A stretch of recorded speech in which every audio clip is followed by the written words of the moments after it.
ഈശോ മിശിഹായ്ക്ക് സ്തുതിയായിരിക്കട്ടെ. ഞാൻ മാണിപ്പറമ്പിലച്ചൻ. പുതിയ നിയമ വചനധ്യാനം ക്ലാസ് 47. പത്രോസിൻ്റെ പെന്തക്കൊസ്ത പ്രസംഗമാണ് നമ്മൾ അപഗ്രഥിച്ചു കൊണ്ടിരിക്കുന്നത്. ശ്ലീഹന്മാരുടെ നടപടി പുസ്തകം 2-ാമത്തെ അധ്യായം 31-ാമത്തെ വാക്യം വരെ നമ്മൾ കഴിഞ്ഞ ക്ലാസ്സിൽ കണ്ടു. ഇന്ന് നമ്മൾ 32 മുതൽ 36 വരെയുള്ള തിരുവചനങ്ങൾ കാണുകയാണ്. ഞാൻ വായിക്കുന്നത് 31 മുതൽ വായിക്കുകയാണ്, അതിൻ്റെ ആ ബന്ധം കിട്ടാനായിട്ട്. അതുകൊണ്ടാണ് അവൻ പാതാളത്തിൽ ഉപേക്ഷിക്കപ്പെട്ടില്ല, അവൻ്റെ ജഡം ജീർണിക്കാൻ ഇടയായതുമില്ല എന്ന് ക്രിസ്തുവിൻ്റെ പുനരുത്ഥാനം മുൻകൂട്ടി കണ്ട് പ്രസ്താവിച്ചത്. ഈ യേശുവിനെ ദൈവം ഉയർത്തെഴുന്നേൽപ്പിച്ചു. അതിന് ഞങ്ങളെല്ലാവരും സാക്ഷികളാണ്. ദൈവത്തിൻ്റെ വലത്ത് ഭാഗത്തേക്ക് ഉയർത്തപ്പെട്ട അവൻ പരിശുദ്ധാത്മാവ് എന്ന വാഗ്ദാനം പിതാവിൽ നിന്ന് വാങ്ങി ചൊരിഞ്ഞിരിക്കുന്നു. അതാണ് നിങ്ങൾ ഈ കാണുകയും കേൾക്കുകയും ചെയ്യുന്നത്. ദാവീദ് സ്വർഗങ്ങളിലേക്ക് ആരോഹണം ചെയ്തില്ലല്ലോ. എന്നാൽ അവൻ പറയുന്നു, കർത്താവ് എൻ്റെ കർത്താവിനോട് അരുളി ചെയ്തു, ഞാൻ നിന്റെ ശത്രുക്കളെ നിന്റെ പാദപീഠം ആക്കുവോളം നീ എൻ്റെ വലത്ത് ഭാഗത്ത് ഇരിക്കുക. അതിനാൽ നിങ്ങൾ കുരിശിൽ തറച്ച ഈ യേശുവിനെ ദൈവം കർത്താവും ക്രിസ്തുവുമാക്കി വെച്ച് എന്ന് ഇസ്രായേൽ ഗൃഹമൊക്കെയും സുനിശ്ചിതമായി അറിഞ്ഞുകൊള്ളട്ടെ. ദൈവത്തിൻ്റെ വലത്ത് ഭാഗത്തേക്ക് ഉയർത്തപ്പെട്ട ദൈവം യേശുവിനെ ഏറ്റവും ഉയർത്തിയെന്ന് പൗലോസ് പറയുന്നുണ്ട്. ഫിലിപ്പിയ ലേഖനം 2:9, റോമാലേഖനം 8:34, എഫേസ്യർക്കുള്ള ലേഖനം 1:20. പല തരത്തിൽ ഉയർത്തപ്പെടാം. എങ്കിലും യേശുവിൻ്റെ ആ ഉയർത്തപ്പെടൽ ശരീരത്തോടു കൂടിയുള്ള ഉത്ഥാനവും ദൈവത്തിൻ്റെ വലത്ത് ഭാഗത്തേക്കുള്ള ആരോഹണവുമാണെന്ന് പത്രോസ് കൃത്യമായി വ്യാഖ്യാനിച്ചിരിക്കുന്നു. യേശുവിനെ ദൈവപിതാവ് അത്യധികം ഉയർത്തി. ആ ഉയർത്തപ്പെടൽ ഏതു തരത്തിൽ ഉയർത്തപ്പെടലാണ് എന്ന് പത്രോസ് കൃത്യമായിട്ട് പറയുകയാണ്. അത് ഈ കബറിടത്തിൽ നിന്ന് ശരീരത്തോടു കൂടിയുള്ള ഉത്ഥാനവും ദൈവത്തിൻ്റെ വലത്ത് ഭാഗത്തേക്കുള്ള ആരോഹണവുമാണ്. അങ്ങനെ ഉയർത്തപ്പെട്ടവനെയാണ് കീരിയോസ്, യാഹ്വേ അല്ലെങ്കിൽ കർത്താവ് എന്ന് വിളിക്കുന്നത്. കീരിയോസ് എന്ന നാമധാരിയായ ഇസ്രായേലിൻ്റെ മിശിഹാ രാജാവ്. ആ ഉയർത്തപ്പെടലിൻ്റെ അർത്ഥം അങ്ങനെയും കൂടിയാണ്. കീരിയോസായി, കർത്താവായി, യാഹ്വേയായി അവൻ ഉയർത്തപ്പെടുകയാണ്. മുൻപില്ലാതിരുന്ന ഒരവസ്ഥ അവനുണ്ടെന്നുള്ള അർത്ഥത്തിലല്ല, മറിച്ച് അവൻ ശരീരത്തോടെ ഉയർത്തെഴുന്നേറ്റപ്പോൾ അവൻ്റെ മനുഷ്യത്വം കല്ലറയിൽ ഉപേക്ഷിച്ചില്ല, ആ കബറിടത്തിൽ ഉപേക്ഷിച്ചില്ല. മനുഷ്യത്വത്തോടു കൂടെയാണ് അവൻ സ്വർഗത്തിലേക്ക് ആരോഹണം ചെയ്യുന്നത്. ഈ ആരോഹണം നമ്മൾ മുൻപ് പഠിച്ചിട്ടുള്ളതാണ്, എന്നാലും കേൾക്കാത്തവർക്ക് വേണ്ടി ഞാനൊന്ന് ആവർത്തിക്കുകയാണ്. അവൻ ഉത്ഥാനം ചെയ്യുന്നത് 3-ാം സ്വർഗത്തിലേക്കാണ്, പറുദീസ് എന്ന് വിളിക്കപ്പെടുന്ന 3-ാം സ്വർഗത്തിലേക്കാണ്. 40-ാം ദിവസമാണ് അവൻ 7-ാം സ്വർഗത്തിലേക്ക് ആരോഹണം ചെയ്യുന്നത്. ഉത്ഥാനം ചെയ്യുന്നത് 3-ാം സ്വർഗത്തിലേക്കാണ്. അതിന് പറുദീസ എന്നും പറയും. നീ ഇന്ന് എന്നോട് കൂടെ പറുദീസയിലായിരിക്കുമെന്ന് പറയുന്നതിൻ്റെ അർത്ഥം അതാണ്. വേറെ അർത്ഥം കൂടി ഉണ്ട് അതിന്. അതേക്കുറിച്ചൊക്കെ നമ്മൾ വളരെ ധ്യാനിച്ചിട്ടുള്ളതുകൊണ്ട് നമുക്ക് വിശദാംശത്തിൽ കിടക്കുന്നില്ല. 40 ദിവസങ്ങൾക്ക് ശേഷം അവൻ 7-ാം സ്വർഗത്തിലേക്ക് പോയി. അതിന് മുൻപ് സ്വർഗാരോഹണം എന്ന് പറയണേ. ഈ 7-ാം സ്വർഗത്തിൻ്റെ മറ്റൊരു വാക്കാണ് ദൈവത്തിൻ്റെ വലത്ത് ഭാഗം എന്ന് പറയുന്നത്. അപ്പോൾ ദൈവത്തിൻ്റെ വലത്ത് ഭാഗത്തേക്ക് ഉയർത്തപ്പെട്ട യേശു പരിശുദ്ധാത്മാവ് എന്ന ദാനം പിതാവിൽ നിന്ന് വാങ്ങി ചൊരിഞ്ഞിരിക്കുന്നു, ശ്ലീഹന്മാരിലേക്ക് ചൊരിഞ്ഞിരിക്കുന്നു. ദൈവത്തിൽ നിന്നാണ് പരിശുദ്ധാത്മാവ് പുറപ്പെടുന്നത്. വളരെ കൃത്യമായിട്ട് എഴുതിയിട്ടുണ്ട് യോഹന്നാൻ 15:26. അതായത് പിതാവാണ് കാരണഭൂതൻ, ആക്ടർ എന്ന് പറയുന്നത്, കാരണഭൂതൻ. പിതാവിൻ്റെ കാര്യകർത്താവാണ് പുത്രൻ തമ്പുരാൻ, ക്രിസ്തു, ഏജന്റ്. ആക്ടർ ദൈവപിതാവ്, ഏജന്റ് യേശു ക്രിസ്തു. ഇത് 2:22 മുൻപ് കണ്ടതാണ്, ശ്ലീഹന്മാരുടെ നടപടി 2:22. ക്രിസ്തുവും പുത്രൻ തമ്പുരാൻ, ദൈവപിതാവിൻ്റെ വലത്ത് ഭാഗത്ത് ഇരിക്കുന്ന പുത്രൻ തമ്പുരാൻ ഇരുന്ന് കഴിഞ്ഞപ്പോൾ പിതാവിൽ നിന്ന് പരിശുദ്ധാത്മാവിനെ വാങ്ങി ശിഷ്യന്മാരുടെ മേൽ ചൊരിഞ്ഞിരിക്കുന്നു. താൻ മുമ്പ് സ്വീകരിച്ച പരിശുദ്ധാത്മാവിനെ ക്രിസ്തു ഇപ്പോൾ സഭയുടെ മേൽ വർഷിച്ചിരിക്കുന്നു. ശ്ലീഹന്മാരുടെ കെരിഗ്മ, അപ്പസ്തോലിക പ്രഘോഷണം, ശ്ലൈഹിക പ്രഘോഷണത്തിന് പറയുന്ന പേരാണ് കെരിഗ്മ.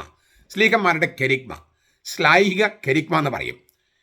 അതായത് അപ്പസ്തോലിക സുവിശേഷ പ്രഘോഷണം, അതിൻ്റെ ഉത്ഭവം ദൈവപിതാവാണ്. അതാണ് പരിശുദ്ധാത്മാവിനെ പിതാവിൽ നിന്ന് വാങ്ങി എന്ന് പറയുന്നത്. ശ്ലൈഹിക കെരിഗ്മയുടെ ഉദ്ഭവം ദൈവപിതാവാണ്. എങ്കിലും കർത്താവായ ക്രിസ്തു മരിച്ചവരുടെ ഇടയിൽ നിന്ന് ശരീരത്തോടുകൂടെ ഉയർപ്പിക്കപ്പെട്ടതിന് ശേഷമാണ് ഈ പരിശുദ്ധാത്മാവിനെ ശിഷ്യന്മാരിലേക്ക് ചൊരിഞ്ഞിരിക്കുന്നത്. കർത്താവായ ക്രിസ്തു മരിച്ചവരിൽ നിന്ന് ഉയർപ്പിക്കപ്പെട്ടതിന് ശേഷം പരിശുദ്ധാത്മാവിനെ ചൊരിഞ്ഞപ്പോഴാണ് ഈ അപ്പസ്തോലിക സുവിശേഷ പ്രഘോഷണം എന്ന് പറയുന്ന ശ്ലൈഹിക കെരിഗ്മ ഉദ്ഘാടനം ചെയ്യപ്പെട്ടത്. കർത്താവായ ക്രിസ്തുവിൻ്റെ നേരിട്ടുള്ള ഇടപെടലിൽ നിന്നാണ് സഭയുടെ ദൗത്യം ഉടലെടുക്കുന്നത്. ഇപ്പോൾ രണ്ട് കാര്യങ്ങൾ ഞാൻ ഇങ്ങനെ ഊന്നി പറയുന്നത്. ഒന്ന്, കെരിഗ്മയുടെ ദൈവികോത്ഭവം, അതായത് പിതാവിൽ നിന്നാണ് ഉത്ഭവിക്കുന്നത്. പിതാവിൽ നിന്ന് പരിശുദ്ധാത്മാവിനെ വാങ്ങി ചൊരിഞ്ഞു, ശിഷ്യന്മാരുടെ മേൽ ചൊരിഞ്ഞു. അപ്പോൾ പിതാവിൽ നിന്ന് പുറപ്പെടുന്ന പരിശുദ്ധാത്മാവ് ശ്ലൈഹിക കെരിഗ്മയുടെ അപ്പസ്തോലിക സുവിശേഷ പ്രഘോഷണത്തിൻ്റെ ഉദ്ഭവം പിതാവായ ദൈവത്തിൽ നിന്ന്. ഇതിനാണ് ദൈവികോത്ഭവം എന്ന് പറയുന്നത്. അതൊന്നാമത്തെ കാര്യം. രണ്ടാമത്തത് ക്രിസ്തുവിൻ്റെ പ്രവൃത്തി, കർത്താവായ ക്രിസ്തുവിൻ്റെ പ്രവൃത്തി എന്താണ്? പിതാവിൽ നിന്ന് വാങ്ങി ചൊരിയ. പരിശുദ്ധാത്മാവ് പിതാവിൽ നിന്ന് പുറപ്പെടുന്നു. ആ പരിശുദ്ധാത്മാവിനെ പിതാവിൽ നിന്ന് വാങ്ങി സ്ലീഹന്മാരുടെ മേൽ ചൊരിയുന്നത് കർത്താവായ ക്രിസ്തുവാണ്. ഈ രണ്ട് കാര്യങ്ങളും, അതായത് തെയോസെൻട്രിക് കെരിഗ്മ എന്ന് പറയും ഇംഗ്ലീഷിൽ. തെയോസ് എന്ന് പറഞ്ഞാൽ ദൈവം, ദൈവ കേന്ദ്രീകൃതമായ അപ്പസ്തോലിക സുവിശേഷ പ്രഘോഷണം. അതിൻ്റെ കൂട്ടത്തിൽ മറ്റൊരു കാര്യമാണ് ദ ഡൊമിനിക്കൽ ആക്ഷൻ, കർത്താവായ ക്രിസ്തുവിൻ്റെ പ്രവൃത്തി. ഇത് രണ്ടും, ദൈവികോത്ഭവവും കർത്താവിൻ്റെ പ്രവൃത്തിയും വേർപ്പെടുത്താൻ പറ്റാത്ത വിധം പരസ്പരം ബന്ധപ്പെട്ടിരിക്കുന്നു. കുറച്ചുകൂടി തെളിച്ച് പറഞ്ഞാൽ, സ്വർഗാരോഹണം ചെയ്ത ക്രിസ്തുവിൻ്റെ പകരക്കാരനല്ല പരിശുദ്ധാത്മാവ്. സ്വർഗാരോഹണം ചെയ്ത ക്രിസ്തുവിൻ്റെ പകരക്കാരനല്ല. ക്രിസ്തു സാന്നിധ്യത്തിൻ്റെ വാഹകനാണ് പരിശുദ്ധാത്മാവ്. The bearer of Christ presence. ഇത് പലപ്പോഴും നമ്മൾ പരിശുദ്ധാത്മാവ് ആരാണെന്നുള്ള ചർച്ചയിൽ സംശയം ഉണ്ടാകാൻ ഇടയുള്ള സംഗതി ആയതുകൊണ്ടാണ് ഞാൻ ഇത്രയും ഊന്നി പറയുന്നത്. അതാണ് നിങ്ങൾ ഈ കാണുകയും കേൾക്കുകയും ചെയ്യുന്നത്. ദാവീദ് സ്വർഗങ്ങളിലേക്ക് ആരോഹണം ചെയ്തില്ലല്ലോ. എന്നാൽ അവൻ പറയുന്നു, കർത്താവ് എൻ്റെ കർത്താവിനോട് അരുളി ചെയ്തു, ഞാൻ നിന്റെ ശത്രുക്കൾ നിന്റെ പാദപീഠമാക്കുവോളം നീ എൻ്റെ വലത്ത് ഭാഗത്തിരിക്കുക. കർത്താവ് എൻ്റെ കർത്താവിനോട്. പുതിയ നിയമത്തിൽ ഏറ്റവും അധികം എടുത്തുപയോഗിച്ചിരിക്കുന്ന പഴയ നിയമ വചനമാണിത്. സങ്കീർത്തനം 110. അതിൽ 1 മുതൽ 4 വരെ വാക്യങ്ങൾ പലപ്പോഴും ഉപയോഗിക്കും. പുതിയ നിയമത്തിൽ ഏറ്റവും കൂടുതൽ ഉപയോഗിച്ചിരിക്കുന്ന അതാണ്. യേശു തന്നെ അതിനൊരു പുതിയൊരു വ്യാഖ്യാനം നൽകിയിട്ടുണ്ട്. മത്തായിയുടെ സുവിശേഷം 22-ാം അധ്യായം 41 മുതൽ 46 വരെ. അത് മിശിഹ ആരാണെന്ന് ചോദിച്ചു. കർത്താവ് തന്നെയാണ് ആ ചോദ്യം ഉന്നയിക്കുന്നത്. അപ്പോൾ അവർ പറഞ്ഞു, ദാവീദിൻ്റെ പുത്രനാണ്. അപ്പോൾ കർത്താവ് പറഞ്ഞു, അതെങ്ങനെ ശരിയാകുക? ദാവീദ് തന്നെ പരിശുദ്ധാത്മ പ്രചോദനായവനെ കർത്താവെന്ന് വിളിക്കുന്നു. ഈ സങ്കീർത്തനം ദാവീദ് എഴുതിയതാണ്. അതിനകത്ത് ഇല്ലേ, കർത്താവ് എൻ്റെ കർത്താവിനോട് പറഞ്ഞു, നീ എൻ്റെ വലത്ത് വശത്തിരിക്കുക. എൻ്റെ കർത്താവെന്നാണ് ഈ ദാവീദാത്മജനായ മിശിഹ എന്ന് കരുതപ്പെട്ടവനെ ദാവീദ് വിളിക്കുന്നത് എൻ്റെ കർത്താവ് എന്നാണ്. അപ്പോൾ ദാവീദ് അവനെ കർത്താവ് എന്ന് വിളിക്കുന്നതെങ്കിൽ അവൻ ദാവീദിൻ്റെ പുത്രനാകുന്നത് എങ്ങനെ? ഇതാണ് കർത്താവ് ചോദിച്ചത്. അവർക്ക് ഉത്തരം പറയാൻ കഴിഞ്ഞില്ല. അതായത് മിശിഹ ദാവീദിൻ്റെ പുത്രൻ തന്നെ, ദാവീദ് ഗോത്രത്തിൽ ജനിക്കുന്നു എന്നതുകൊണ്ട്, പക്ഷെ അവൻ ദാവീദിൻ്റെ കർത്താവുമാണ്. അതുകൊണ്ട് ദാവീദിൻ്റെ പുത്രനാണ് എന്ന ഒറ്റ ചിഹ്നത്തിൽ ഒതുക്കി നിർത്തരുത്. അത് പോരാ മിശിഹയെ ചിഹ്നപ്പെടുത്താൻ. അവൻ ദാവീദിൻ്റെ പുത്രനായിരിക്കുന്നത് പോലെ തന്നെ അവൻ ദാവീദിൻ്റെ കർത്താവുമാണ്. രണ്ടും ഒരേ ശ്വാസത്തിൽ പറയേണ്ടതാണ് എന്നാണ് കർത്താവ് പഠിപ്പിച്ചത്. അക്കാര്യം അന്നത്തെ നിയമപണ്ഡിതന്മാർക്കൊന്നും അറിയില്ലായിരുന്നു, വേദശാസ്ത്രത്തിൽ അറിയില്ലായിരുന്നു. അവർക്ക് പുതിയൊരു വ്യാഖ്യാനം കർത്താവ് കൊടുക്കുകയാണ്. അപ്പോൾ ഈ യേശു തന്നെ അവതരിപ്പിക്കാനും പരിശുദ്ധ തൃത്വത്തെ അവതരിപ്പിക്കാനും കർത്താവ് എൻ്റെ കർത്താവിനോട്. അപ്പോൾ ദൈവത്തിൽ തന്നെ രണ്ടാളുണ്ട്, കർത്താവുണ്ട്, എൻ്റെ കർത്താവുണ്ട്. പിന്നെ 4-ാമത്തെ വാക്യത്തിൽ പറയാണ്, നീ മെൽഖീസേദെക്കിൻ്റെ ക്രമപ്രകാരം നിത്യപുരോഹിതനാണ്. അപ്പം മെൽഖീസേദെക്ക് എന്ന പരിശുദ്ധാത്മാവിൻ്റെ പൂർവ്വരൂപമുണ്ട് ഈ സങ്കീർത്തനത്തിൽ. അപ്പോൾ ഈ പരിശുദ്ധ തൃത്വത്തിലെ കർത്താവ് ദൈവപിതാവ്, എൻ്റെ കർത്താവ് പുത്രൻ തമ്പുരാൻ, മെൽക്കിസേദെക്ക് പരിശുദ്ധാത്മാവ്, ഈ 3 ആളുകളിലേക്കും സൂചന നൽകിയിട്ടാണ് ആ സങ്കീർത്തനം കർത്താവ് വ്യാഖ്യാനിക്കുന്നത്. അതിഗംഭീരമായ വ്യാഖ്യാനമാണ്. പഴയ നിയമത്തിൽ പരിശുദ്ധ തൃത്വത്തെക്കുറിച്ച് സൂചനകളില്ല എന്ന് പഠിപ്പിക്കുന്ന ദൈവശാസ്ത്രജ്ഞന്മാർ ഈ തിരുവചനം വളരെ ഗൗരവമായിട്ട് പഠിക്കേണ്ടതാണ്. ഇതേക്കുറിച്ച് ബെനഡിക്ട് മാർപ്പാപ്പയും വളരെ മനോഹരമായിട്ട് ആവിഷ്കരിച്ചിട്ടുണ്ട്.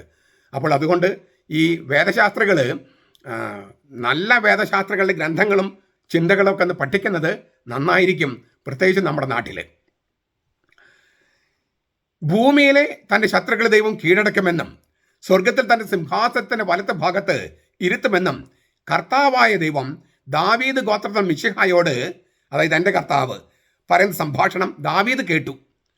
സങ്കീർത്തനത്തിന് ഈ തിരുവചനം ദാവീദിനെ കുറിച്ചല്ല എന്നും മറ്റൊരാളെക്കുറിച്ചാണെന്നും തെളിയിക്കുകയാണ് യെറൂസലേമിൽ ദാവീദിൻ്റെ കബറിടം. അവിടെ അദ്ദേഹത്തിൻ്റെ കുഴിമാടമുണ്ട് അവിടെ. അപ്പോൾ ഈ ദൈവത്തിൻ്റെ വലത്ത് ഭാഗത്തേക്ക് ഈ ദാവീദ് ഇരുത്തപ്പെട്ടോ? ദൈവത്തിൻ്റെ വലത്ത് ഭാഗത്ത് ഇരുത്തപ്പെട്ടോ? ഇല്ലല്ലോ. അപ്പോൾ ദാവീദിനെ കുറിച്ചല്ലല്ലോ.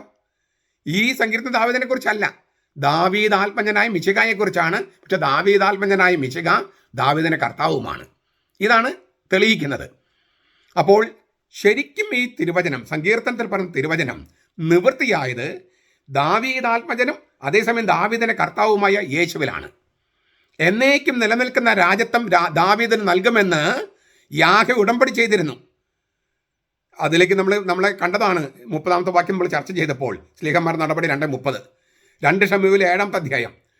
മാത്രമല്ല ഗബ്രിയേൽ മാലാഖ മറിയത്തോട് മംഗളവാർത്ത പറയുമ്പോഴും ഇതിലേക്ക് സൂചന നൽകുന്നുണ്ട് അല്ലേ? ദൈവമായ കർത്താവ് അവൻ്റെ പിതാവായ ദാവീദിൻ്റെ സിംഹാസനം അവന് നൽകും. യേശുവിന്, മറിയത്തിൻ്റെ മകനായ യേശുവിന് ദാവീദിൻ്റെ സിംഹാസനം എന്നേക്കുമായി നൽകുമെന്ന് ഗബ്രിയേൽ മാലാഖ മംഗളവാർത്തയിൽ തന്നെ പറഞ്ഞിട്ടുണ്ട്. ലൂക്കാസിന് സൂചിച്ചിട്ട് 1:28 മുതൽ വചനങ്ങൾ നോക്കിയാൽ. അപ്പോൾ 32 മുതൽ വചനങ്ങൾ ആണ് ഞാൻ ഈ പറയുന്നത്. 1:32 ലൂക്കാസ്. അപ്പോൾ എന്നേക്കും നിലനിൽക്കുന്ന രാജ്യത്വം ദാവീദിന് നൽകുമെന്ന് യാഹ്വേ ഉടമ്പടി ചെയ്തിരുന്നു.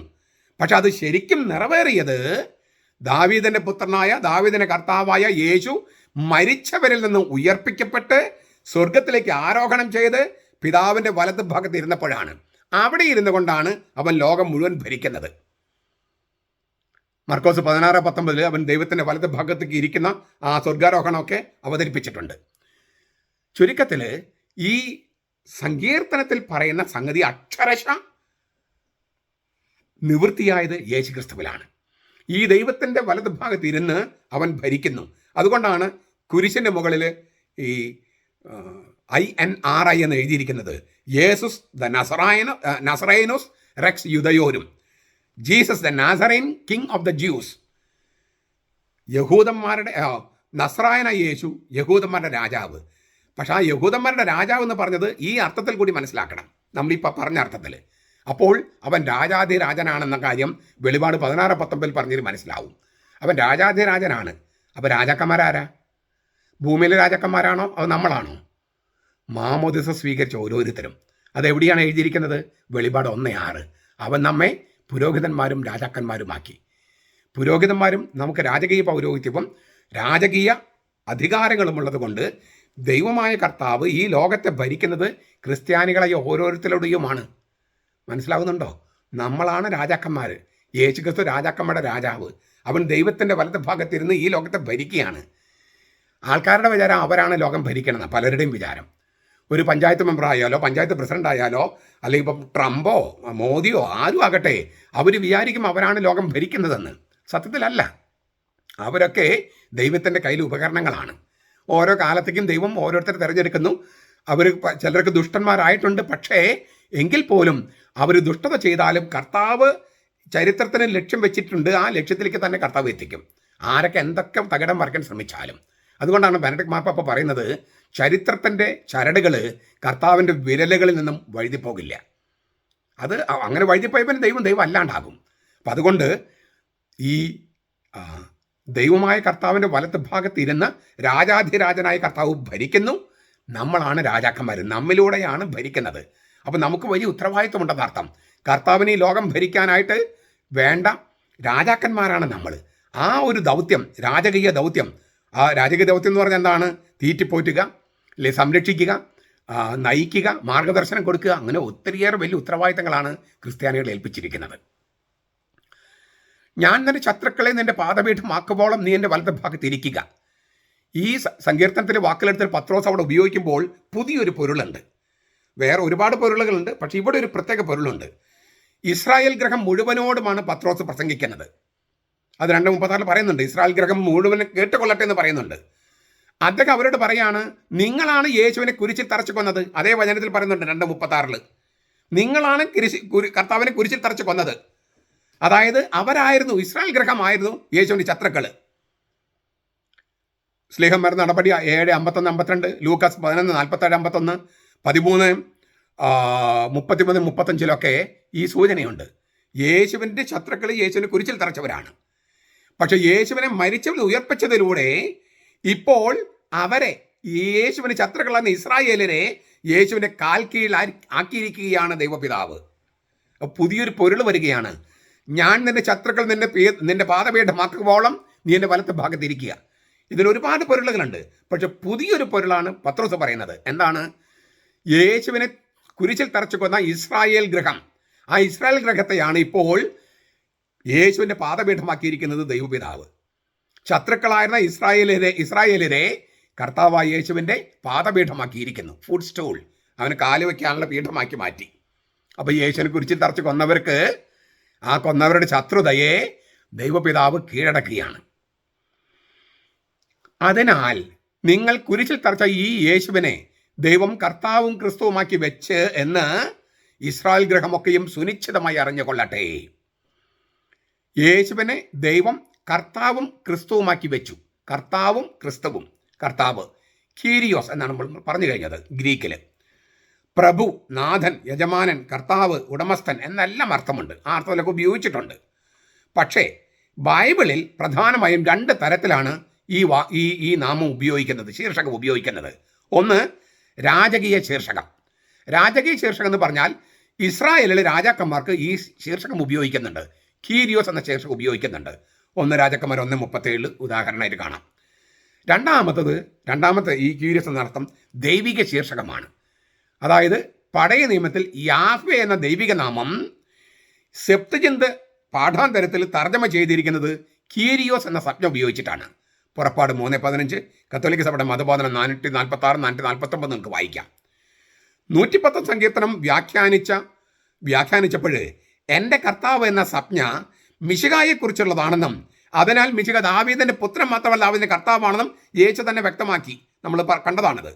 ഇതേ കാര്യമാണ് പത്രോസും ഈ സങ്കീർത്തനം ഉപയോഗിച്ച് ആവിഷ്കരിക്കുന്നത്. അതായത് ദാവീദിൻ്റെ പുത്രൻ മാത്രമല്ല, ദാവീദിൻ്റെ യാഹ്വയാണ്, കർത്താവാണ് മിശിഹ.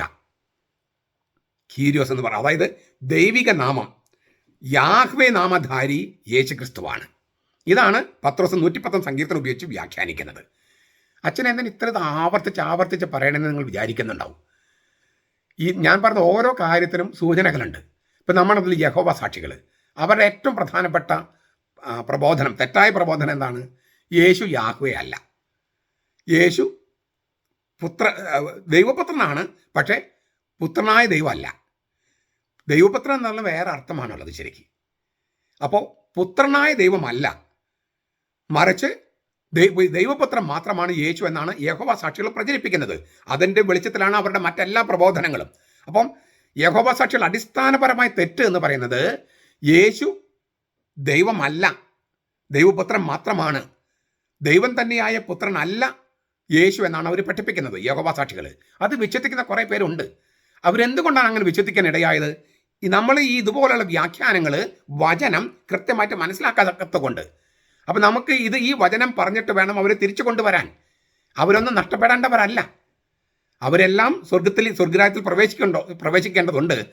പ്രത്യേകിച്ചും അവർ നമ്മുടെ സഹോദരന്മാരായിരുന്നു, നമ്മിൽ നിന്ന് പുറപ്പെട്ടു പോയവരാണ്. അവർ തിരിച്ചു കൊണ്ടുവരണമെങ്കിൽ ഈ വചനം കൃത്യമായിട്ട് അറിയേണ്ടതുണ്ട്. നമ്മൾ മുൻപ് കൃത്യമായിട്ട് വചനം അറിയാത്തത് കൊണ്ടാണ് ഒരുപക്ഷെ അവർ പോയിരിക്കുക. ഇനി പോകാൻ ഇടയാകരുത്, പോയവർ തിരിച്ചു കൊണ്ടുവരണം. അപ്പോൾ ദൈവമായ കർത്താവ് യേശുവിനെ കർത്താവാക്കി വെച്ചു, യാഹ്വേ നാമധാരിയാക്കി വെച്ചു. ദൈവിക ശീർഷകമാണത്. അപ്പോൾ ഈ 2 തരത്തിലാണ് ഈ വാക്ക് ബൈബിളിലെ പ്രധാനമായിട്ട് ഉപയോഗിച്ചിരിക്കുന്നത്. അത് തിരിച്ചറിയേണ്ടതുണ്ട്. നമ്മൾ തിരിച്ചറിയുക മാത്രമല്ല, തിരിച്ചറിയാതെ നമ്മിൽ നിന്ന് പുറപ്പെട്ടു പോയവരെ തിരിച്ചു കൊണ്ടുവരേണ്ടതുണ്ട്. പിന്നൊരു വാക്കാണ് ക്രിസ്തു. ഇതും പ്രശ്നം പിടിച്ചത് ഒരു സംഗതിയാണ്. നമ്മളത് വളരെ നന്നായിട്ട് തന്നെ മനസ്സിലാക്കണം. യേശു ക്രിസ്തു, ക്രിസ്തു യേശു എന്നുള്ള വാക്ക് ഉപയോഗിക്കും, ക്രിസ്തു യേശു എന്നും ഉപയോഗിക്കുന്നുണ്ട് പൗലോസ്. അങ്ങനത്തെ വരുമ്പോൾ നമുക്ക് അതിൻ്റെ അർത്ഥം മനസ്സിലാക്കാം. അതായത് യേശു ക്രിസ്തു എന്ന് പറഞ്ഞാലും ക്രിസ്തു യേശു എന്ന് പറഞ്ഞാലും ഒന്നല്ല, ചെറിയൊരു അന്തരമുണ്ട്. ഇതെന്താണെന്ന കാര്യങ്ങൾക്ക് അതിൻ്റെ ഒരു ടെക്സ്റ്റ് വരുമ്പോൾ നമുക്ക് പഠിക്കാം. ഇപ്പം നമുക്ക് യേശു ക്രിസ്തു, ക്രിസ്തു വാക്കി വെച്ചെന്ന് പറയണേ. യേശു എന്ന് പറയുന്നത് നസറത്തിലും മറിയത്തിലും ജനിച്ച മകൻ്റെ പേരാണ് യേശു. മത്തായി 1:21, ലൂക്കോസ് 1:28, 26:38 അവിടെയൊക്കെ പറഞ്ഞിട്ടുണ്ട്. ഗബ്രിയേൽ മാലൊക്കെ പറയുന്നുണ്ട്, ജോസഫിനോട് പറയുന്നുണ്ട്, മറിയത്തോടും പറയുന്നുണ്ട് മറിയത്തിൻ്റെ കുഞ്ഞിന് യേശു എന്ന് പേരിടണം. അപ്പോൾ മറിയത്തിൻ്റെ മകന് ഉള്ള പേരാണ്, അവൻ്റെ പേഴ്സണൽ നെയിമാണ് യേശു. അതേസമയം അവനെ ദൈവപിതാവ് ഏൽപ്പിച്ച ദൗത്യത്തെ അല്ലെങ്കിൽ പ്രവൃത്തിയെ സൂചിപ്പിക്കുന്ന വാക്കാണ്, അല്ലെങ്കിൽ നമുക്ക് സ്ഥാനപ്പേരാണ് ക്രിസ്തു അഥവാ മിശിഹ. അഭിഷേകം ചെയ്യുക എന്ന അർത്ഥമുള്ള മിശഹ് എന്ന ഹീബ്രു ക്രിയാധാതു, അതിൽ നിന്നാണ് മിശിഹ എന്ന വാക്ക് ഉത്ഭവിക്കുന്നത്. അരാമിയ ഭാഷയിലും സുറിയാനിലൊക്കെ മിശിഹ എന്നാണ്. മിശിഹ് എന്ന ഇത് ഗ്രീക്കിലേക്ക് മൊഴിമാറ്റം ചെയ്തപ്പോൾ ക്രിയോ എന്നായി. ക്രിയോ. മിശിഹ എന്നത് ക്രിസ്തോസ്, ലത്തീനിൽ അത് ക്രിസ്തുസ്, മലയാളീകരിച്ചപ്പോൾ ക്രിസ്തു. അപ്പോൾ ഈ ഇംഗ്ലീഷിൽ ആംഗലേയത്തിൽ ക്രൈസ്റ്റ്. അപ്പോൾ തൈലം പൂശിയാണ് അഭിഷേകം ചെയ്യുക, തൈലം പൂശി. ഈ മിശിഹ എന്ന വാക്കിന് എന്താർത്ഥം? അഭിഷേകം, അഭിഷേകം എന്നാണ് അർത്ഥം. അപ്പോൾ അഭിഷേകം ചെയ്യുക എന്ന അർത്ഥമുള്ള വാക്ക് അതാണ് ക്രിസ്തു മിശിഹ എന്ന വാക്കിൻ്റെയൊക്കെ അർത്ഥം. മിശിഹ എന്നുള്ളത് മസിയ എന്ന ഹീബ്രുവിൽ, മിശിഹ എന്ന സുറിയാനിയിൽ, മിശിഹ എന്ന് പറഞ്ഞാൽ അരാമിയ. അപ്പോൾ അതിൻ്റെ ഗ്രീക്ക് അഭിഷേകം എന്നുള്ള വാക്കാണ് ക്രിയോ ഗ്രീക്കിൽ. അപ്പോൾ അഭിഷേകം ചെയ്യപ്പെട്ടവൻ ക്രിസ്തോസ്. അങ്ങനെയാണ് ഈ ക്രിസ്തു എന്നുള്ള വാക്കുണ്ടാകുന്നത്. ഞാൻ പറഞ്ഞല്ലോ, തലയിൽ തൈലം പൂശിയാണ് അഭിഷേകം ചെയ്യുക. രാജാക്കന്മാരെയും പുരോഹിതന്മാരെയും അഭിഷേകം ചെയ്തിരുന്നു. അതിൽ ക്രിസ്തു എന്ന വാക്കിൽ പുരോഹിതൻ എന്ന അർത്ഥവും രാജാവ് എന്ന പൊരുളുമുണ്ട്. അഭിഷേകം ചെയ്തു, രാജാക്കന്മാരെയും അഭിഷേകം ചെയ്തിരുന്നു, പുരോഹിതന്മാരെയും അഭിഷേകം ചെയ്തിരുന്നു, തലയിൽ തൈലം പൂശിയിട്ട് ഇങ്ങനെ എണ്ണ ഒഴിക്കുകയാണ്. നമ്മളിപ്പോൾ ഇങ്ങനെ കൈകൊണ്ട് തൈലം പൂശുകയാണ്. അപ്പോൾ ക്രിസ്തു എന്ന വാക്കിൽ അഭിഷേകം ചെയ്യപ്പെട്ടിരുന്നവർ പുരോഹിതന്മാരും രാജാക്കന്മാരും ആയതുകൊണ്ട് അഭിഷേകൻ എന്ന വാക്കിൽ തന്നെ പുരോഹിതനെന്നും രാജാവെന്നും അർത്ഥമുണ്ട്.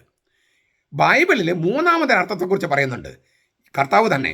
അതായത് ഈ യെശയ്യായുടെ പുസ്തകം 61 ഉപയോഗിച്ചുകൊണ്ടാണ് സിനഗോഗിൽ വെച്ചിട്ട് തൻ്റെ ഈ മാനിഫെസ്റ്റോ, നമ്മൾ ഈ തെരഞ്ഞെടുപ്പിനൊക്കെ പ്രകടന പത്രിക എന്ന് പറയുന്നത് പോലെ കർത്താവിൻ്റെ പ്രകടന പത്രിക അവതരിപ്പിച്ചപ്പോൾ യെശയ്യായുടെ പുസ്തകം 61 എടുത്ത് ഉപയോഗിച്ചുകൊണ്ടാണ് കർത്താവ് പറഞ്ഞത്, എളിയവരോട് സുവിശേഷം പ്രഘോഷിക്കാൻ യാഹ്വേ എന്നെ അഭിഷേകം ചെയ്തിരിക്കുന്നതിനാൽ യാഹ്വേയായ കർത്താവിൻ്റെ ആത്മാവ് എൻ്റെ മേലുണ്ട്.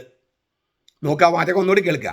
എളിയവരോട് സുവിശേഷം പ്രഘോഷിക്കാൻ യാഹ്വേ എന്നെ അഭിഷേകം ചെയ്തിരിക്കുന്നതിനാൽ യാഹ്വേയായ കർത്താവിൻ്റെ ആത്മാവ് എൻ്റെ മേലുണ്ട്. ഇത് ശരീരത്തിൽ തൈലമൊഴിക്കുന്നതിനെ കുറിച്ചല്ല, പരിശുദ്ധാത്മൻ്റെ ആവാസമാണ് ഇവിടെ അഭിഷേകം, പരിശുദ്ധാത്മൻ്റെ ആവാസം. അപ്പോൾ തൈലമൊഴിക്കുന്നത് ബാഹ്യമായ അടയാളവും പരിശുദ്ധാത്മാൻ്റെ ആവാസം എന്ന് പറയുന്നത് അതിൻ്റെ ആന്തരിക യാഥാർത്ഥ്യവുമാണ്. ഭൂമിയിൽ ദൈവരാജ്യം കൊണ്ടുവരാനായി പരിശുദ്ധാത്മാവ് ആരുടെ മേൽ ആവസിച്ചുവോ അവനെയാണ് ഈ മാമോസം മുക്കിയത്, വെള്ളം കൊണ്ട് അഭിഷേകം ചെയ്തത് സ്നാപയോഹന്നാൻ. ഉള്ളിൽ സംഭവിച്ചത് പരിശുദ്ധാത്മാൻ്റെ ആവാസമാണ്, പുറത്ത് നടന്നത് വെള്ളമൊഴിക്കലോ തൈലം പൂശലോ ഒക്കെയാണ്. അപ്പോൾ അതുകൊണ്ടാണ് ബാഹ്യമായ അടയാളം നമ്മൾ ഉപയോഗിക്കുന്നത്. ഇതിനെ നമ്മുടെ ചില പെന്തക്കോസ്തക്കാർ പറയും, അല്ലെങ്കിൽ യഹോവ സാക്ഷികൾ പറയും, നിങ്ങളിങ്ങനെ ഒലിവ് കുറുക്കി ഒഴിച്ചാൽ പരിശുദ്ധാത്മ വരില്ല എന്ന്. ഈ തിരുവചനങ്ങൾ അർത്ഥം അറിയുമെങ്കിൽ അവരങ്ങനെ പറയുമായിരുന്നോ? അപ്പോൾ അവർക്ക് കത്തോലിക്ക സഭ ചെയ്യുന്നത് എല്ലാം തിരുവചനങ്ങളുടെ അടിസ്ഥാനത്തിലാണെങ്കിലും അതൊന്നും മനസ്സിലാക്കാനുള്ള ബുദ്ധിയും ബോധം ഇല്ലാത്തത് കൊണ്ട്, ബുദ്ധിശൂന്യരായിട്ട് പെരുമാറുന്നത് കൊണ്ടാണ് അവർ ഈ സഭയിൽ നിന്ന് പുറത്തു പോകുന്നത്. അവർ തിരിച്ചു വരട്ടെ എന്ന് നമുക്ക് പ്രാർത്ഥിക്കാം. അവരും ഈ വചന വ്യാഖ്യാനം കേൾക്കട്ടെ. ഇതിന് ഈ ക്രിസ്തു, യേശു ക്രിസ്തു, ഈ രണ്ടും ഒരുമിച്ച് പലപ്പോഴും ഉപയോഗിക്കുന്നു. നമ്മളിത് വളരെ പ്രധാനപ്പെട്ട സംഗതി അതിനകത്ത് ഉണ്ടെന്ന് കാണിക്കാൻ വേണ്ടി ഞാൻ ഒത്തിരി ആഴത്തിലേക്ക് പോകുകയാണ്. യേശുവിൽ, അവനിൽ മാത്രം ക്രിസ്തുവിനെ കാണുന്ന വ്യക്തി, അതായത് അഭിഷക്തനെ കാണുന്ന വ്യക്തി, യേശുവാണ് അഭിഷക്തൻ എന്ന് അംഗീകരിക്കുന്ന വ്യക്തി, അതായത് രക്ഷകനായി അഭിഷേകം ചെയ്യപ്പെട്ടവൻ ക്രിസ്തുവാണ് എന്ന് അംഗീകരിക്കുന്ന വ്യക്തി യേശുവിൽ ആളത്വത്തിൻ്റെയും പ്രവൃത്തിയുടെയും സമ്പൂർണ്ണ ഐക്യമുള്ളതിനാൽ അവൻ അതുല്യനും അദ്വിതീയനുമാണെന്ന് മനസ്സിലാക്കും. എന്തിനാ അച്ഛൻ ഇങ്ങനെ പറയണേ എന്ന് ചിലപ്പോൾ വിചാരിക്കും അല്ലേ. ചില ആളുകളെങ്കിലും ദൈവശാസ്ത്രജ്ഞന്മാർ പറയുന്നുണ്ട്, യേശു അല്ലേ, യേശു ചരിത്ര വ്യക്തിയാണ്, ക്രിസ്തു അത് ദൈവം അഭിഷേകം ചെയ്തവനാണ്. ഈ ഒരു ദ്വന്ദ്ഭാവം യേശു ക്രിസ്തുവിൽ ഇങ്ങനെ രണ്ട് ആളുള്ളത് പോലെ ചില വേദശാസ്ത്രങ്ങൾ വ്യാഖ്യാനിക്കുമ്പോൾ തോന്നും. ചരിത്രത്തിലെ യേശുവും വിശ്വാസത്തിലെ ക്രിസ്തുവും രണ്ടും രണ്ടാളാണെന്ന മട്ടിൽ. അത് അങ്ങനെയല്ല എന്ന് പറയാനാണ് ഞാൻ അത് ആവർത്തിക്കുന്നത്. യേശുവിൽ അവനിൽ മാത്രം ക്രിസ്തുവിനെ കാണുന്ന വ്യക്തി, അതായത് രക്ഷകനായി അഭിഷേകം ചെയ്യപ്പെട്ട ആളെ കാണുന്ന വ്യക്തി, യേശുവാണ് ക്രിസ്തു എന്ന് അംഗീകരിക്കുന്ന വ്യക്തി, യേശുവിൽ ആളത്വം, അവൻ്റെ പ്രവൃത്തി എന്താണ്? രക്ഷ കൊണ്ടുവരിക. ആള് യേശു, ആളും അവൻ്റെ പ്രവൃത്തിയും സമ്പൂർണമായി ഐക്യപ്പെട്ടിരിക്കുന്നു, താതാത്മ്യപ്പെട്ടിരിക്കുന്നു. അതിനാൽ അവൻ അതുല്യനാണ്, അദ്വിതീയനാണ്, അന്യാദർശനാണ്, യുണീക്കാണ്. മറ്റൊരാളിങ്ങനെ ഇല്ല. ക്രിസ്തു യേശു എന്ന ബന്ധം, ക്രിസ്തു - യേശു എന്ന ബന്ധം യേശു എന്ന ആളും ക്രിസ്തു എന്ന പ്രവൃത്തിയും തമ്മിലുള്ള അത്യഗാധമായ ഐക്യം തന്നെയാണ്. ക്രിസ്തു എന്ന പ്രവൃത്തി എന്നാൽ അഭിഷേകം ചെയ്യപ്പെടുക. യേശു എന്ന ആളും ക്രിസ്തു എന്ന ആ പ്രവൃത്തിയും അത്യഗാധമായ ഐക്യത്തിൽ ഇരിക്കുന്നു. അവൻ്റെ ആളത്വം അവൻ്റെ ബലി എന്ന പ്രവൃത്തിയുമായി താതാത്മ്യപ്പെട്ടിരിക്കുന്നു. ഈ അഭിഷേകം പൂർത്തിയാകുന്നത് കുരിശിലെ ബലിയിലാണ്. രക്ഷകനായി അഭിഷേകം ചെയ്യപ്പെട്ടവൻ ആ രക്ഷ പൂർത്തിയാകുന്നതും സംഭവിക്കുന്ന എവിടെയാണ്? കുരിശിലാണ്. അപ്പോൾ ക്രിസ്തുവെന്ന ആളും യേശുവെന്ന ആളും ക്രിസ്തു എന്ന പ്രവൃത്തിയും അത്യാഘാതമായ ഐക്യത്തിലാണ്. അവൻ്റെ ആളത്വം, ഈ യേശുത്വം എന്ന് പറയാൻ വേണമെങ്കിൽ, നിങ്ങൾക്ക് വേണമെങ്കിൽ അവൻ്റെ ബലി ക്രിസ്തുത്വം എന്ന് വേണമെങ്കിൽ പറയാം, ആ പ്രവൃത്തിയുമായിട്ട് താതാത്മ്യപ്പെട്ടിരിക്കുക. ഇത് രണ്ടല്ല, ഒന്നാണ്. അങ്ങനെയെങ്കിൽ വേറൊരു പോയിന്റ് കൂടി സംഭവിക്കുകയാണ്. ഈ ദൈവത്തിൻ്റെ നിരുപാധിക സ്നേഹമാണ് യേശു. നമ്മെ രക്ഷിക്കാൻ വേണ്ടി ദൈവം തന്നെ മനുഷ്യനായി വന്നതാണ് യേശു. അപ്പോൾ ദൈവത്തിൻ്റെ നിരുപാധിക സ്നേഹമാണ്, ദൈവത്തിൻ്റെ നിരുപാധിക സത്യവുമാണ് യേശു. അതിനാണ് ലോഗോസ് എന്ന് യോഹന്നാൻ പറയുന്നത്. ആദ്യം ലോഗോസ് ഉണ്ടായിരുന്നു, ലോഗോസ് ദൈവത്തോടൊപ്പമായിരുന്നു, ലോഗോസ് ദൈവമായിരുന്നു. അപ്പോൾ ദൈവത്തിൻ്റെ നിരുപാധിക സത്യമാണ് ലോഗോസ് എന്ന യേശു. രണ്ടും, സ്നേഹവും സത്യവും ഒരൊറ്റ ആളിൽ അഭേദ്യമായ വിധത്തിൽ ഒന്നിച്ചിരിക്കുന്നതിനാൽ സ്നേഹത്തെ വിശ്വാസത്തിൽ നിന്നോ വിശ്വാസത്തെ സ്നേഹത്തിൽ നിന്നോ വേർതിരിച്ച് കാണാൻ കഴിയില്ല. സത്യവും സ്നേഹവും താതാത്മ്യം പ്രാപിച്ചിരിക്കുന്ന ആളെയാണ് യേശു ക്രിസ്തു എന്ന് നമ്മൾ വിളിക്കണേ. സത്യവും സ്നേഹവും താതാത്മ്യം പ്രാപിച്ചിരിക്കുന്നു. നിരുപാധിക സ്നേഹവും നിരുപാധിക സത്യവും ഒന്നായി താതാത്മ്യം പ്രാപിച്ചവനെ മാംസം ധരിച്ച ലോഗോസ് എന്ന് യോഹന്നാൻ വിളിച്ചു. യോഹന്നാൻ 1:14. ചുരുക്കത്തിൽ യേശു - ക്രിസ്തു അല്ലെങ്കിൽ ക്രിസ്തു - യേശു എന്നിട്ട് മാത്രമേ നസ്രത്തിലെ ദൈവപുത്രനെ അടയാളപ്പെടുത്താൻ പറ്റൂ. അത്ര അഗാധമാണ് ചരിത്രത്തിൽ ജീവിച്ചിരുന്ന യേശുവിൻ്റെ ആളത്വത്തിൻ്റെ ഐക്യത. ദൈവം അയക്കുകയും പരിശുദ്ധാത്മാവ് അഭിഷേകം ചെയ്യുകയും ചെയ്ത ക്രിസ്തുവും ചരിത്രത്തിൽ ജീവിച്ചിരുന്ന യേശുവും ഒരാൾ തന്നെ, രണ്ടല്ല. ഒരു കാര്യം കൂടെ അപ്പം ഇതിന്ന് തെളിയാണ്. സ്നേഹവും വിശ്വാസവും തമ്മിലുള്ള പാരസ്പര്യം. യേശുവും ക്രിസ്തുവും തമ്മിലുള്ള അത്യഗാധമായ ഐക്യത്തിൻ്റെ അനന്തരഫലമാണ് സത്യത്തിൽ സ്നേഹത്തിൻ്റെയും വിശ്വാസത്തിൻ്റെയും താതാത്മ്യം എന്നതിനാൽ ക്രിസ്തു ദർശനം, അതായത് ക്രിസ്തു വിജ്ഞാനത്തിൻ്റെ ഹൃദയത്തിൽ നിന്ന് നേരിട്ട് വരുന്നതാണ് വിശ്വാസം. യേശുവും ക്രിസ്തുവും തമ്മിലുള്ള ഈ തുടർച്ചക്കുറി, ഈ ഹൈഫൺ പറഞ്ഞല്ലോ, അത് സ്നേഹവും വിശ്വാസം തമ്മിലുള്ള കെട്ടുപണയിലാണ്. ഇതേ ഐക്യത സ്നേഹവും വിശ്വാസവും തമ്മിലുള്ളത് കൊണ്ട് സ്നേഹം വിശ്വാസം, വിശ്വാസം സ്നേഹം എന്ന തുടർച്ചക്കുറി ഇട്ട് മാത്രമേ ബൈബിള് നമുക്ക് മനസ്സിലാക്കാൻ പറ്റൂ. അതുകൊണ്ടാണ് സ്നേഹത്തിലൂടെ വ്യാപരിക്കുന്ന വിശ്വാസം എന്ന് പൗലോസ് പറഞ്ഞത്. ഗലാത്യലേഖനം 5:6. സ്നേഹത്തിലൂടെ വ്യാപരിക്കുന്ന വിശ്വാസം. അച്ഛൻ എന്തൊക്കെയോ വെച്ചാണല്ലോ സംസാരിക്കണേ എന്ന് ചിലപ്പോൾ തോന്നുന്നുണ്ടാവും അല്ലേ. ഇത് മനസ്സിലാക്കാൻ ഇച്ചിരി പണിയുണ്ട്. പക്ഷെ ഇത് മനസ്സിലാക്കാത്തത് കൊണ്ടുള്ള പ്രശ്നങ്ങളാണ് നമുക്ക് പല സഭകളുണ്ടായത്. ഈ മാർട്ടിൻ ലൂതർ, ഈ ക്രിസ്തുമതത്തിന് നവോത്ഥാനകരായിട്ട് പ്രത്യക്ഷപ്പെട്ടതാണ് മാർട്ടിൻ ലൂതർ. 1520 മുതലുള്ള ആ കാലയളവ് പറയണേ. സ്നേഹത്തെ അവതരിപ്പിച്ചത് ബാഹ്യജീവിതം എന്നാണ്. ബാഹ്യജീവിതം, ആന്തരികതയുള്ള ജീവിതം വിശ്വാസമാണെന്നാണ് പുള്ളി പറയണേ. അതായത് ബാഹ്യജീവിതം മാത്രമാണ് സ്നേഹം, ആന്തരിക ജീവിതം വിശ്വാസം മാത്രമാണ്. ദൈവത്തോടൊപ്പം ഇരിക്കാനുള്ള മേശ വിശ്വാസമാണെന്നും മനുഷ്യരുടെ കൂടെ ഇരിക്കാനുള്ള രണ്ടാം മേശയാണ് സ്നേഹമെന്നും മാർട്ടിൻ ലൂതർ പഠിപ്പിച്ചു. ദൈവത്തോടൊപ്പം ഇരിക്കാനുള്ള മേശ വിശ്വാസത്തിൻ്റെ, മനുഷ്യരോട് കൂടി ഇരിക്കാനുള്ള മേശ രണ്ടാം മേശ അത് സ്നേഹം. എന്ന് വെച്ചാൽ സ്നേഹം ഒരു പടി താഴെയാണ്, വിശ്വാസം താഴെയാണ്. അതുകൊണ്ട് തന്നെ അദ്ദേഹം പറഞ്ഞു സ്നേഹം വിശുദ്ധമല്ല, അത് ഭക്തിഹീനമാണ്, വെറും ലൗകികത്വമാണ് എന്നൊക്കെ മാർട്ടിൻ ലൂതർ പഠിപ്പിച്ചു. മനുഷ്യരുടെ കൂടെ ഇരിക്കാനുള്ള മോഹമാണ് സ്നേഹം, അത് രണ്ടാം മേശയാണ്, ഒന്നാം മേശയ്ക്കൊപ്പം ഇടാൻ പറ്റുന്നതല്ല. വിശ്വാസം എന്ന ഒന്നാം മേശയ്ക്കൊപ്പം ഇടാൻ പറ്റുന്നതല്ല. അതുകൊണ്ട് തന്നെ സ്നേഹം ഭക്തിഹീനമാണ്, വെറും ലൗകികത്വമാണെന്നൊക്കെ ലൂതർ പഠിപ്പിച്ചു. അതിനാൽ അപ്പം അദ്ദേഹത്തിന് അടുത്ത ഘട്ടമാണ് നിയമത്താലുള്ള നീതിയാണ് ഈ പഴയ നിയമത്തിലെ നിയമം കൊണ്ടുള്ള ന്യായപ്രമാണം കൊണ്ടുള്ള നീതിയാണ് എന്നും പൗലോസ് വിവക്ഷിക്കുന്ന വിശ്വാസത്തുള്ള നീതിയല്ല സ്നേഹമെന്നും മാർട്ടിൻ ലൂതർ നിലപാടെടുത്തു. അക്കാരണത്താൽ തന്നെ കൃപയുടെയും രക്ഷയുടെയും മേഖലയിൽ നിന്ന് സ്നേഹത്തെ ഒഴിവാക്കുകയായിരുന്നു ലൂതർ. അതായത് കൃപയുടെയും രക്ഷയുടെയും മേഖലയിൽ നിന്ന് അദ്ദേഹം സ്നേഹത്തെ ഒഴിവാക്കി മാർട്ടിൻ ലൂതർ. അങ്ങനെയാണ് പ്രോട്ടസ്റ്റന്റ് നവോത്ഥാനം എന്ന് പറയുന്ന സംഗതി ഉണ്ടായത്.